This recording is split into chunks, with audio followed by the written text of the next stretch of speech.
Thanks, y'all. It's a real pleasure to be here. Can everybody hear me? I'm mic'd, but I'm also loud. And I'm not a native of Vermont, which the room has immediately surmised. Yes, English means a second person plural pronoun that is distinct from the singular. So the talk that I'm going to give today really covers two papers of mine, the first one of which is eponymous with the title of the talk. And that paper is currently under revision for the Journal of Political Economy. Alas, as is typical, it's not going to be a minor revision, and I am thinking hard about this paper right now, and I'm very much looking for comments and suggestions and feedback as I work on those revisions. The second paper that is related to this talk is an extensive legal review of the policy environment governing young women's access to abortion and contraception from 1960 to present. I am an applied microeconomist, so I don't typically write papers that amount to extensive legal reviews. As I'll describe a bit later in the talk, it was only once I began this project that I became convinced that we really needed that extensive legal review attempting to revise and reconcile legal coding that's being used in a broad empirical literature. I don't really know what to do with the legal review. It's about 3 times longer than the paper I'm describing right now. I may ultimately submit it to a law journal. I may leave it on my website forever. I am very happy to share the legal coding, so if any of y'all are working on similar projects, I'd be happy to share it. And I just realized I don't have my clicker. So I'm going to start off with a picture of Enovid, which I don't know how familiar y'all are with the history of the birth control pill, but this is what it looked like when it was first approved by the FDA for contraceptive purposes in 1960. You may be more familiar with the dial pack, but that didn't come along for a few years. Now, when Enovid was approved in 1960, it was immediately famous. It was hailed as a technological revolution. And that's not because contraception didn't exist before 1960. Of course it did. But the other methods that were popular at that time, like the condom or the diaphragm, typically involved interrupting the sex act itself to use the method, and both partners had to most likely agree to the use of the contraceptive method. So this was something that you could separate from the sex act, that the woman could choose to use without consultation with her partner, and perhaps most importantly, if used as recommended, birth control pills are more effective than condoms or diaphragms. That if used as recommended is, of course, a pretty big if. So Enovid is approved by the FDA for contraceptive purposes in 1960, and in the 2 decades that follow, we see dramatic social and economic changes in the United States. So this is a period where women and men are delaying marriage, they are delaying having children. We're seeing women and men both attaining higher levels of education. We have increased female labor force participation. Women are entering occupations that had previously been the domain of men. And a lot of these changes have been attributed to the pill. So there's this question, did the introduction of the birth control pill contribute in a causal way to these dramatic transformations of the 60s and 70s? Or maybe the pill just happened to come along at this moment of big change, and it's just a handy explanation for something that would have happened otherwise. Or, as Gary Becker has suggested, maybe the pill isn't a cause of the change, but it's a consequence of changing demand. Women and men are wanting greater reproductive control, demand for children is decreased, and so the pill is a consequence, not a cause of the change. There is a large literature, and I'm going to call it the power of the pill literature because power of the pill is in the title of so many of the papers.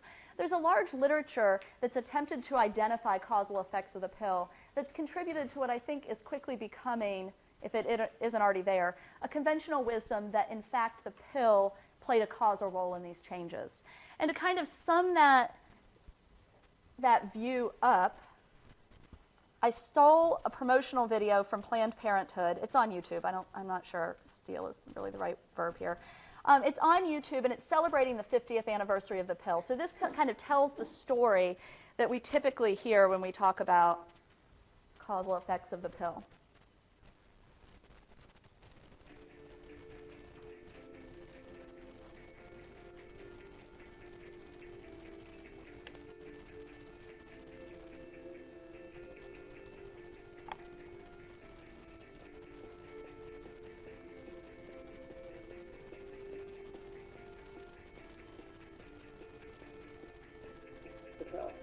It just completely changed the options that women have for their lives. Planned Parenthood really led the fight, both on the medical research that it took, getting the government to approve the birth control pill, and then, of course, making sure that it was legal for all women in America.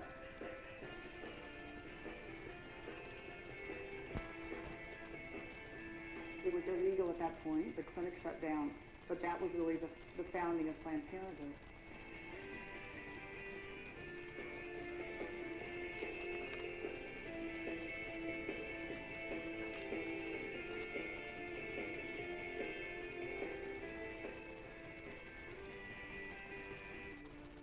I was willing to try anything that would give me life opportunity.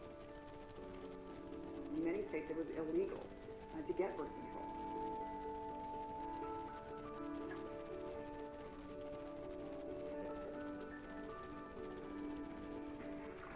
Your arguments in number 17, I stand against Baird.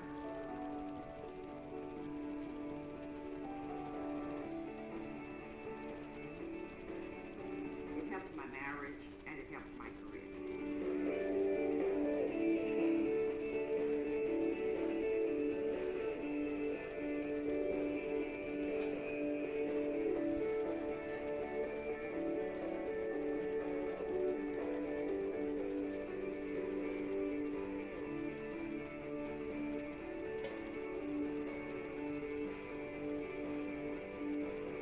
Fully half of the pregnancies in the United States are unplanned, and so there are a lot of women that still need access to affordable birth control.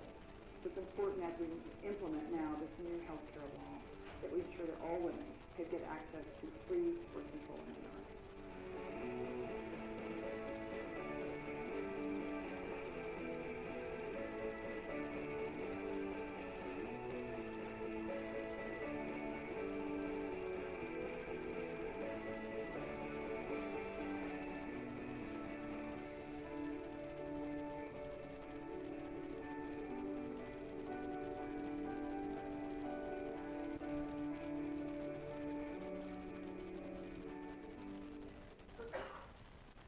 Okay, so you might think that I just found the one source that was going to want to heap all of those accolades on the pill. Sorry, we were having a little bit of trouble getting the slides to advance from this video. Why do we have those lights on? I'm not sure where the light control is, but they're dimming. Where is the light control? You want to get back into the slideshow? No, well, I was going to do the light control. The overhead lights, I think they're making it hard to see. All right, I'll go back to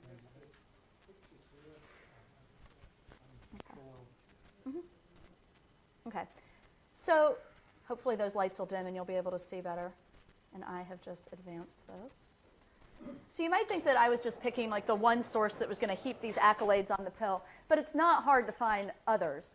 So The Economist called the pill the most important scientific advance of the 20th century.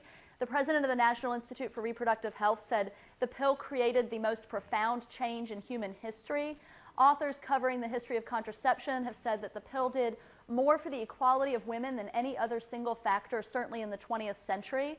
Another author, you cannot understand modern women's history without thinking about what the pill did for women and also what the pill did to women. So the question is, how do we identify these causal effects? And the strategy that authors have adopted has been, that's distracting, has been a difference in different strategy, relying on policies that were state-level policies that were governing access to the pill.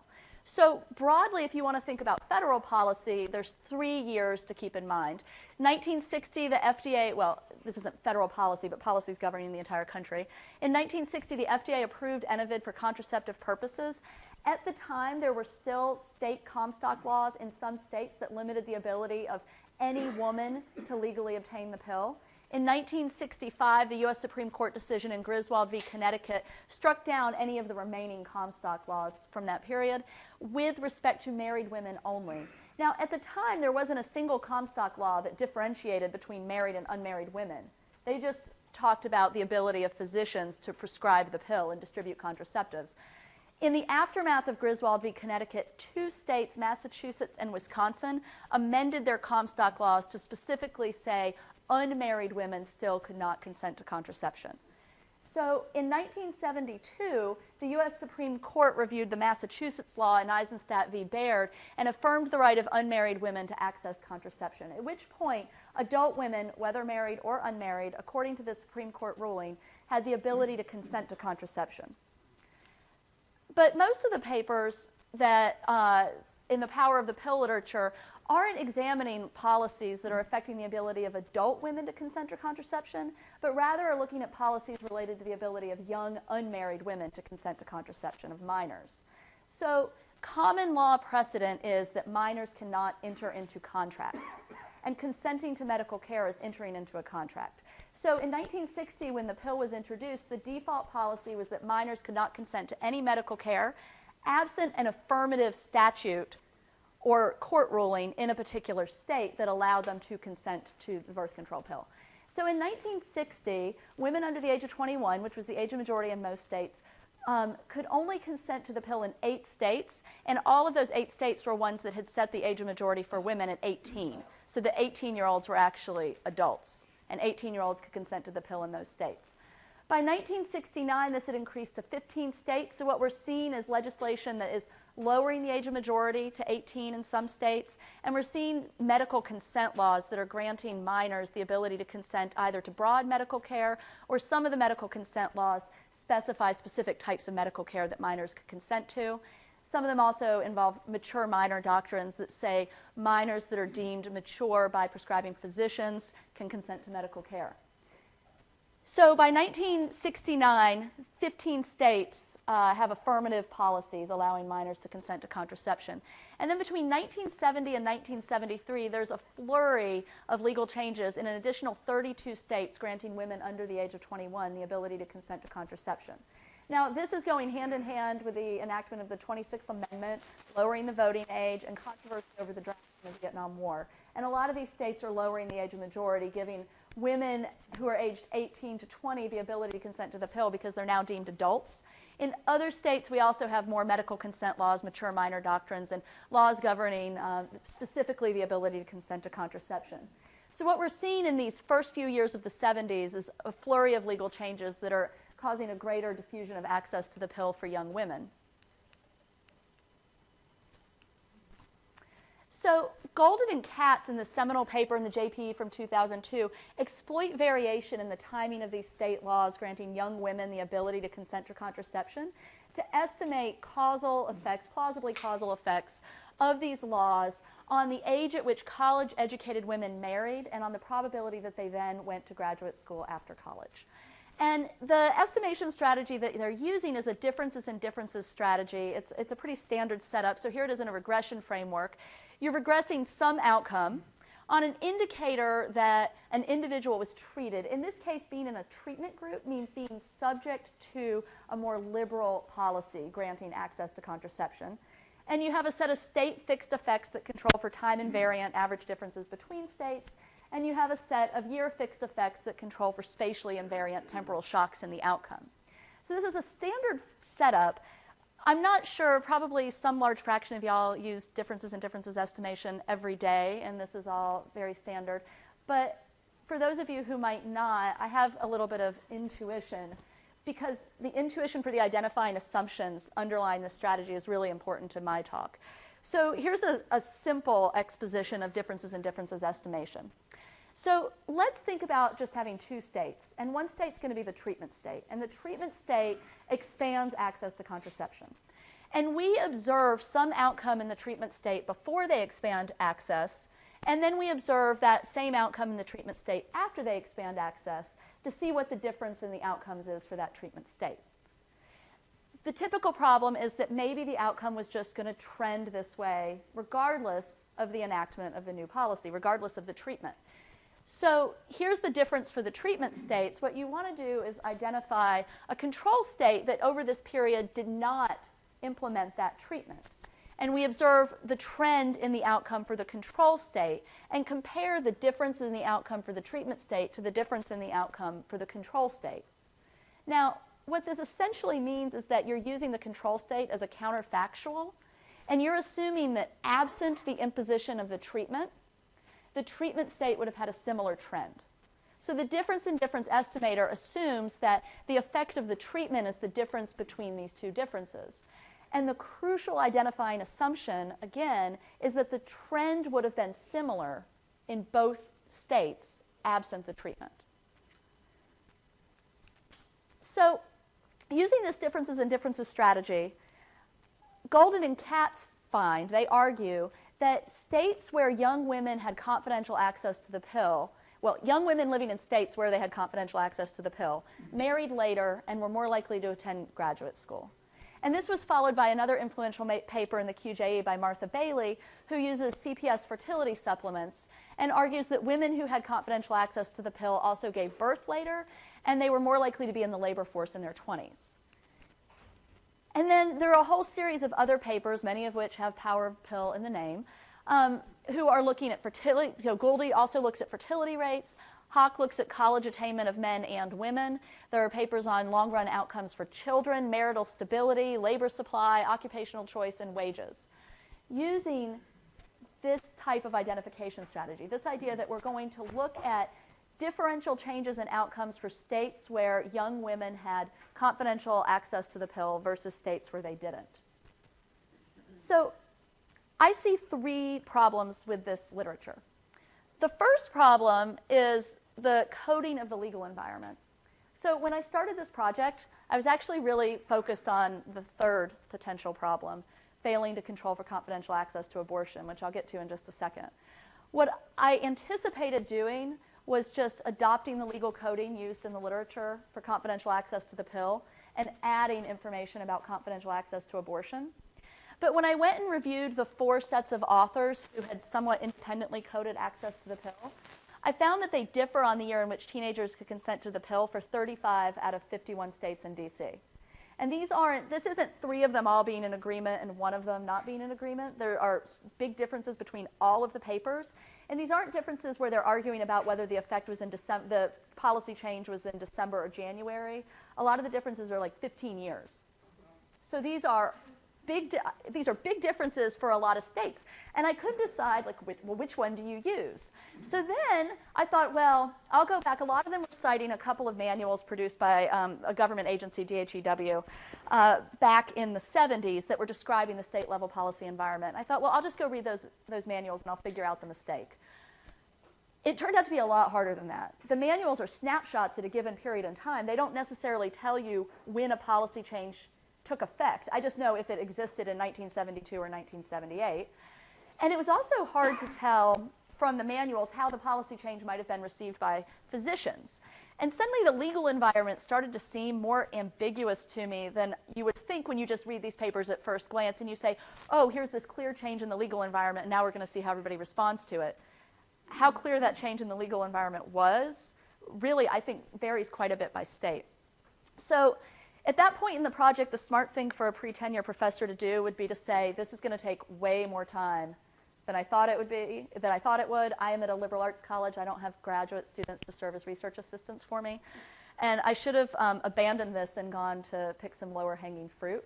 But basically, I just got obsessed. Like, I kept trying to figure out what the legal environment was. And I spent about 2 years trying to revise, well, I did revise and reconcile the coding. So reviewing all of the secondary sources that I could find, all of the snapshots that were in policy journals, and then reading the original statutes, reading the legislation. Then I would go and look for press coverage of the legislation. I would read medical advisory journals to try to see what physicians might have known about the law change. And all of that information's in my second document. I could spend hours talking about it. Many, many hours. But I think you might be more interested in the other empirical results that I was trying to get to. So I'm not going to spend hours and hours talking about it. But there was inconsistent coding in the legal environment. The long story short, I think in terms of matching my coding to that of Hawk, Golden, Katz, Bailey, and Gouldy, mine is closest to Hawk's. When I reconcile the differences in the coding, it very rarely is the case that I have something that truly seems to be ambiguous, where you could think, oh, it's just not clear how you want to peg this policy, and reasonable people could disagree. a lot more of the cases seem to be errors, and I can find where the error came from a lot of times in the secondary sources, because the secondary source didn't say when the original law was enacted, and it was hard to figure it out, and it was incorrectly attributed to a later year. That's often what happens, not all the time. I've had extensive discussions with Martha Bailey and Melanie Gouldy about the coding that are ongoing. They also have revised and reconciled the coding, and we now are in much closer agreement. Okay, so the second problem, which I think is relatively minor, is that the papers that are relying on variation in when young women could consent to the pill don't control for whether a state had a Comstock law in the early 60s, which means they're basically lumping states where married adult women couldn't consent to the pill together with states where they could, which might actually tend to underestimate, negatively bias the effect of the pill. You might think I would get a bigger effect once I fix that problem, but I don't. And then the final one that I was particularly interested in is failure to control for young women's access to abortion. So when I described Golden and Katz's paper, I had this little clip from a photo that appeared in Life magazine in 1970. So what you see here is a young woman marching in Buffalo, New York in January of 1970. It must have been cold. And her placard says, "Birth control laws must go." And you see behind her another one, "Free Bill Baird right now." Bill Baird was a prominent reproductive rights advocate who was repeatedly jailed for illegally distributing contraceptives to minors to challenge the laws that were restricting minors' access. This is 1970. New York. New York's just about to pass some legislation. So it's this variation in these state-level laws governing birth control that the power of the pill literature exploits. But if I pan back out to the full photo, what you'll see is other marchers carrying placards about legalizing abortion. And the essential problem is that most of the changes in the legal environment governing access to contraception were occurring in the first few years of the 70s. And that's exactly when we also saw dramatic expansion in access to abortion. So I want to also quickly review what's going on with abortion. Abortion was legalized nationwide in Roe v. Wade in January of 1973. But prior to that, 5 repeal states and D.C. had already legalized abortion under most circumstances. And so we refer to these as repeal states. Now, the power of the pill literature does control for the repeal of abortion in these states. That's not really the problem. The problem is that in the early 70s, right before Roe v. Wade, and the couple years right after Roe v. Wade, the laws that were granting minors access to contraception often were also granting them the ability to consent to abortion. Not all of them, though, which is crucial to my identification strategy. So some of these laws that say, for instance, if you lower the age of majority, that gives an 18-year-old the ability to consent to the pill and abortion. Medical consent laws that were very broad medical consent laws did the same. However, there were laws that just said minors could consent to contraception. They did not grant access to abortion. And there were many laws, many medical consent laws said pregnant minors could consent to care related to their pregnancy.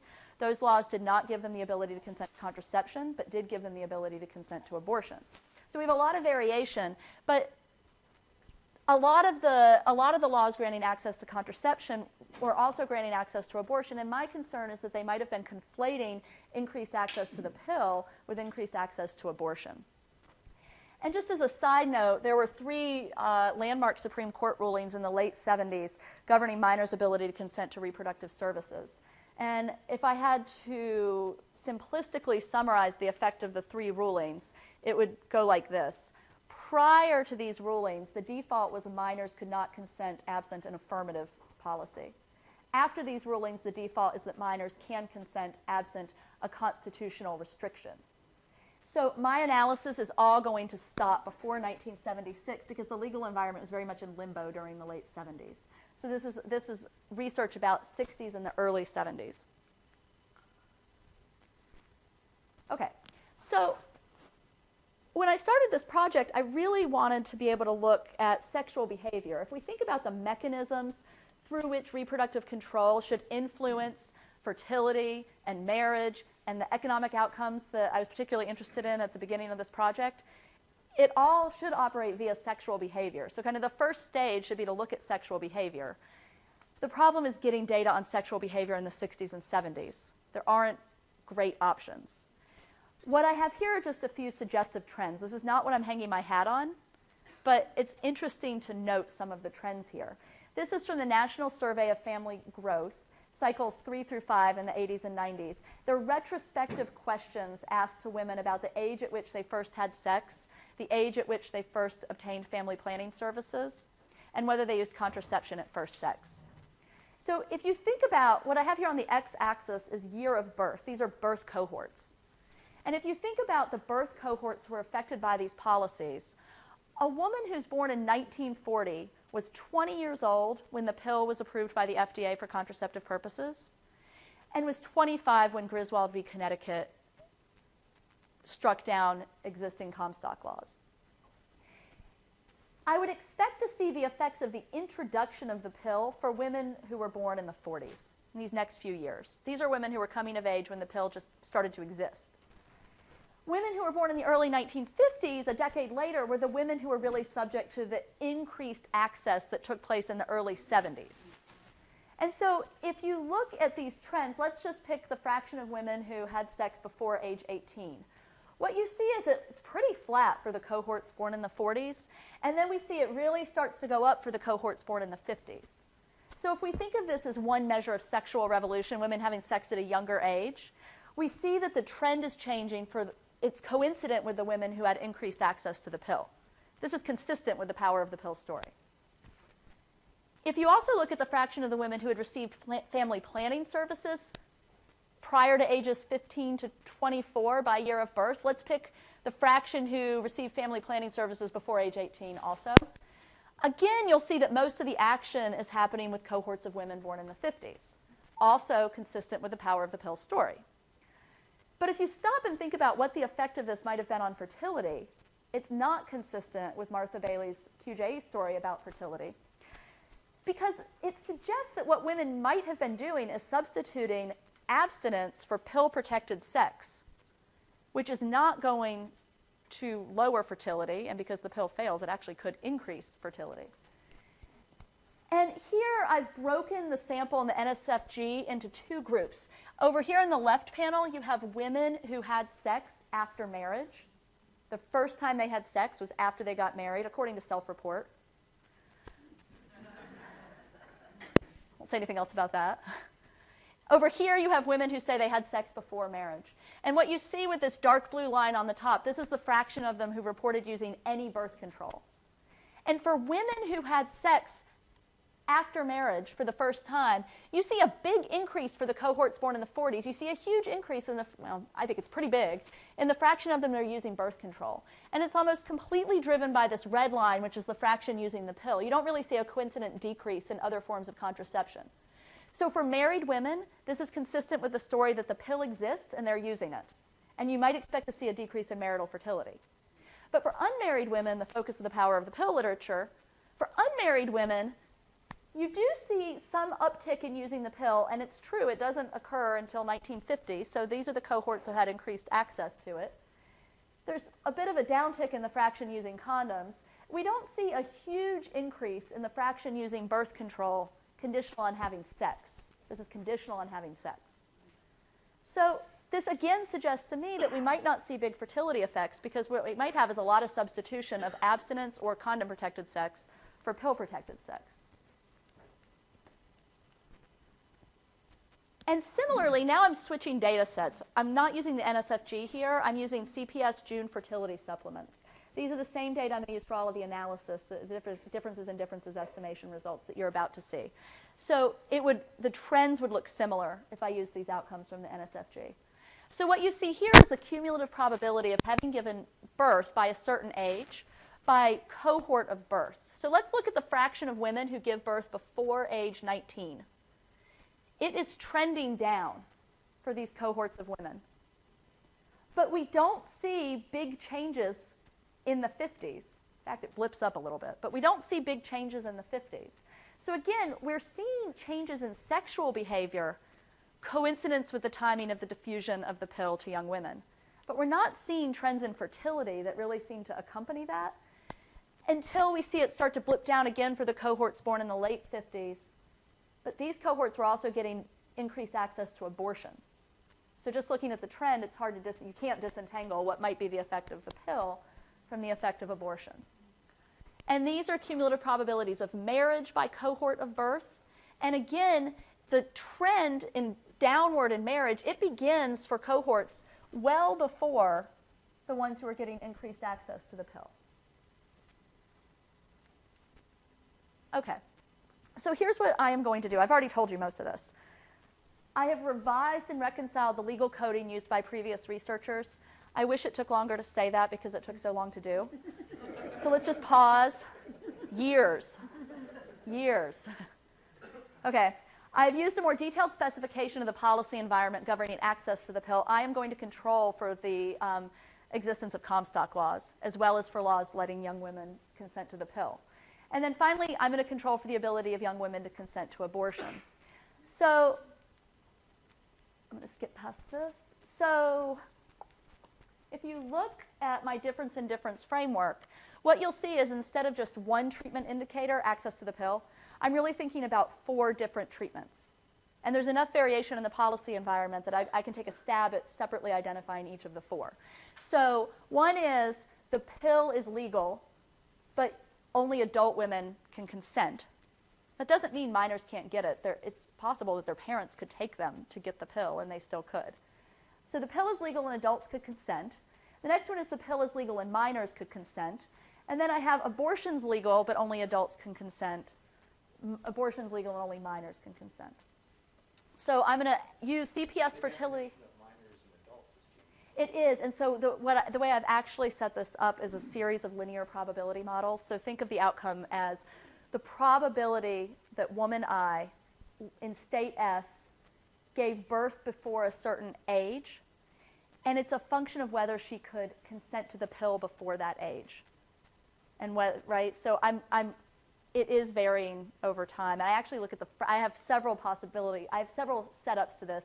You can think of these as exposure variables. They're not actually indicators in the final analysis. So this is the fraction of years before that age that she could consent to the pill. Does that make sense? We can return.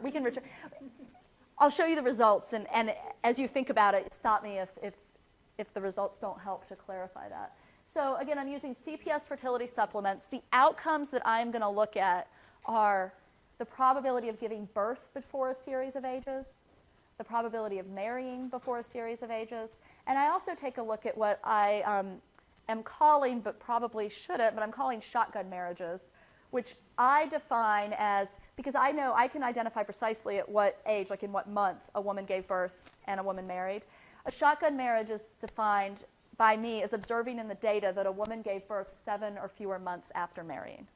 So the idea that these marriages possibly, probably, were the result of a pregnancy. For these cohorts, I think that's reasonable, given that the taboos were in place and are not in place now. Right. That's good. So that was very common terminology. Mm-hmm. And for some groups, culturally, that shotgun approach Mm-hmm. continued way, over another decade later, but Mm-hmm. that's gone as well. But for these cohorts, you feel like it's reasonable terminology. That's good. Maybe I will keep using it. Okay, so I'm going to look at these outcomes. Now, you can think of this as a hazard model approach that's adopting, that is not adopting parametric assumptions about the hazard function. That's one way to think about this. The reason I'm choosing to estimate a series of linear probability models is partly just for comparability to the previous literature. Most of the other papers picked a year. They didn't look at a series of years, but they just picked an age, and they said, let's look at the probability a woman gave birth before age 22. And that was the outcome. So this allows for direct comparison between my results and those of Bailey and Golden and Katz and some of the other authors as well. Okay, so let's think about one outcome.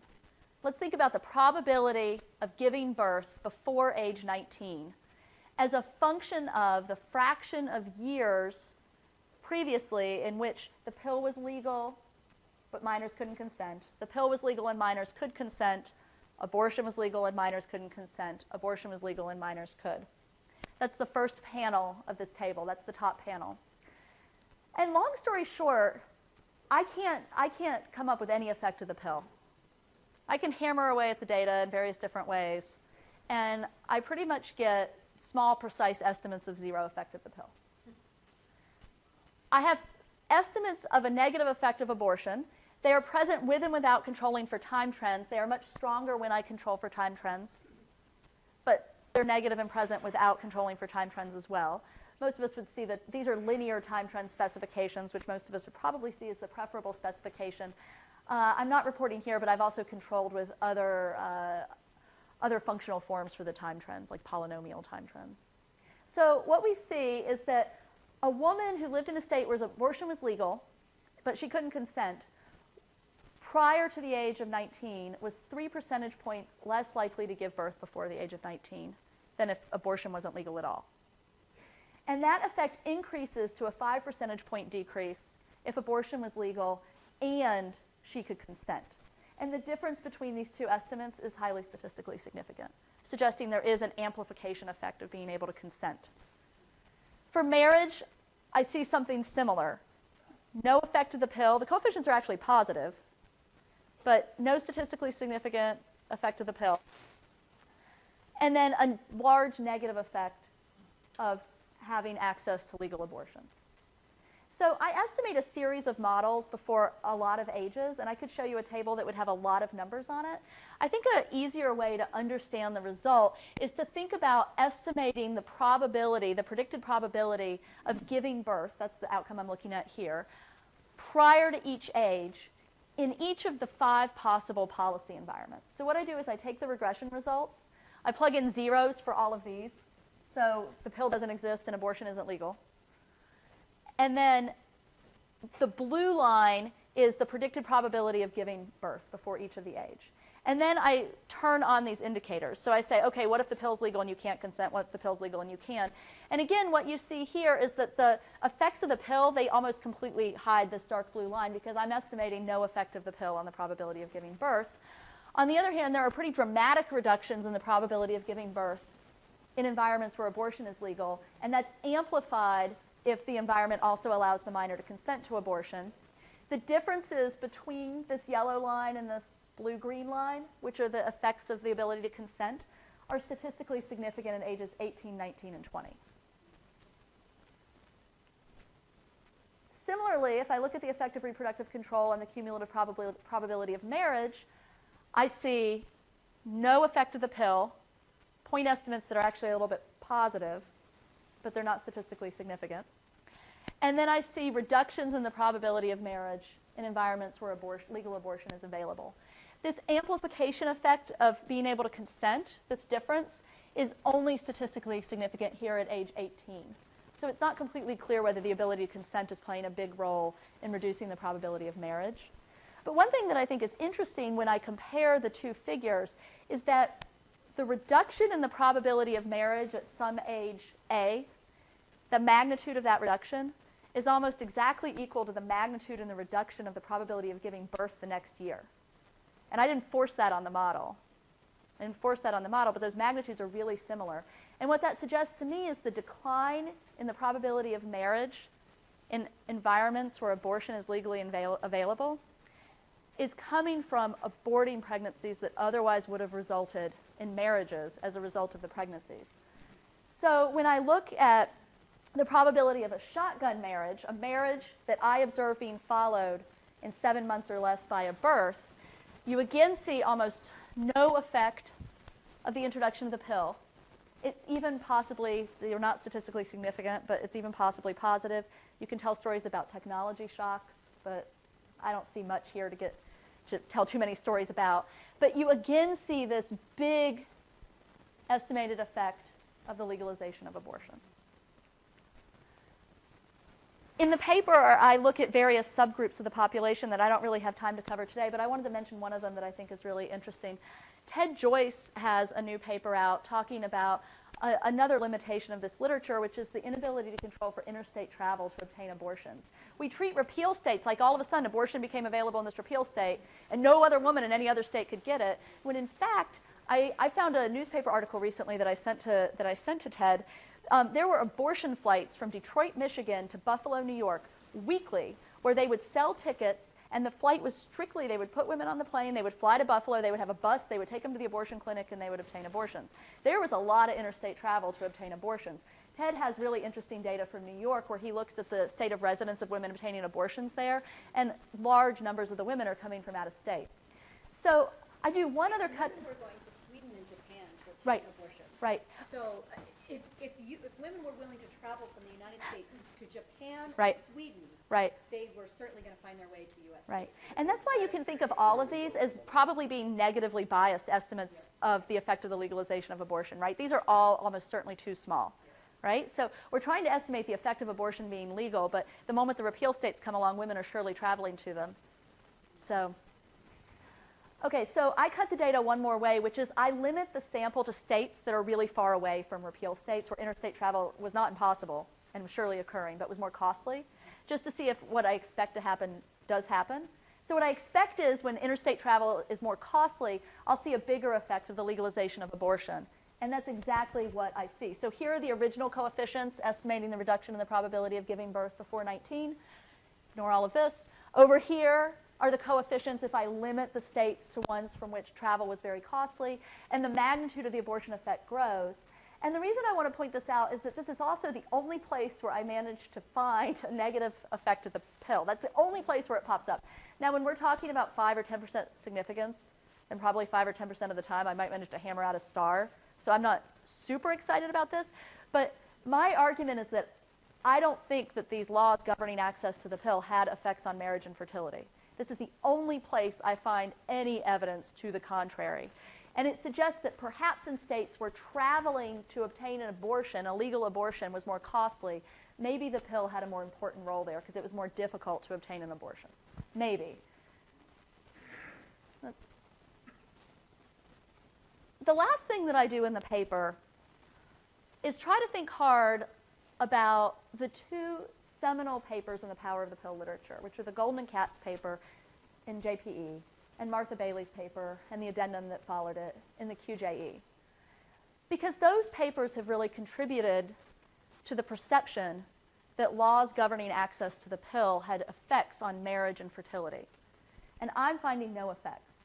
And so I try to go back through and say, well, I have a lot of moving parts in my paper. I've changed the legal coding. I've changed how I code the legal environment. You know, which one of these mattered? And the answer is that I can't reproduce a result of a negative effect of the pill if I use so in the case of Golden and Katz, they're using census data from 1980 and limiting the sample to women who have obtained a college degree, which really means women who've obtained a college degree by 1980, which means the younger cohorts in 1980 haven't had as much time to do so, right? And then in the CPS, I'm seeing women for a much longer span of time, so they've had longer to do so. When I use Golden and Katz's coding, but the CPS, I don't get an effect of the pill. If I use their data, but my legal coding and their econometric model, I don't get an effect of the pill. If I use their data and my coding and my model, I don't get an effect of the pill. I just go through all of these. The only time I can find an effect of the pill is using their data, their model, and their legal coding. And I go through a similar exercise with Martha Bailey's data. We use really similar data sets. We're both using CPS fertility supplements, but we limit the sample a little bit differently. And again, I don't really pick up much of an effect of the pill under any combination of legal coding, econometric model, and data, except for the one used in the appendix.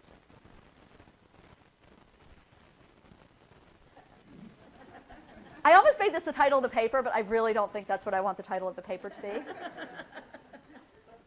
So in conclusion, I think this conventional wisdom spawned by these papers is based on an identification strategy that's flawed. And that if you think about correcting for the access to abortion and more carefully coding the legal environment, it's policies related to the diffusion of access to legal abortion, not the pill, that seem to have had dramatic effects on the age at which women entered into marriage and motherhood. And if we think that it's via those effects that we see changes in educational attainment and economic outcomes for women, then it's abortion that we should be paying more attention to. However, there's one caveat that I want to add to that conclusion. And that's that this is all based on laws granting confidential access to the pill. It's not clear how physicians received those laws or if they responded to them. So these papers are estimating the effect of the legal environment, not the effect of the existence of the pill. I don't think we have a good way to estimate the effect of the existence of the pill. So maybe the existence of the pill did matter, and we just haven't figured out how to quantify that, how to identify that effect and how to quantify it. But this approach of looking at laws influencing young women's ability to consent to it probably isn't the right approach. So maybe the pill had an effect, but I don't think laws granting young women confidential access had an effect on age at marriage, at which women entered into marriage and motherhood. And then similarly, the existence of the pill, if I just think about, I looked at that Planned Parenthood video with its catchy soundtrack from the beginning of the talk, and I am very happy the pill exists. I'm grateful that the pill exists. But when I think about ways in which I think that it probably affected women's lives in 1960, I think it probably had more to do with just expectations about the ability to control marital fertility. Knowing that you had much greater control at that point about the timing and number of children you were going to have, and that might have had an effect. But that whether or not you could consent to it when you were 18 might not have, because it was there's a relatively lower cost. I'm not saying it's costless, but there's a relatively lower cost of substituting abstinence for the pill when you're 17 or 18 than continuing to do that for your whole life, including when you're married, right? So I think that there potentially are powers that should be attributed to the pill, but not via the identification strategy used in this prominent literature.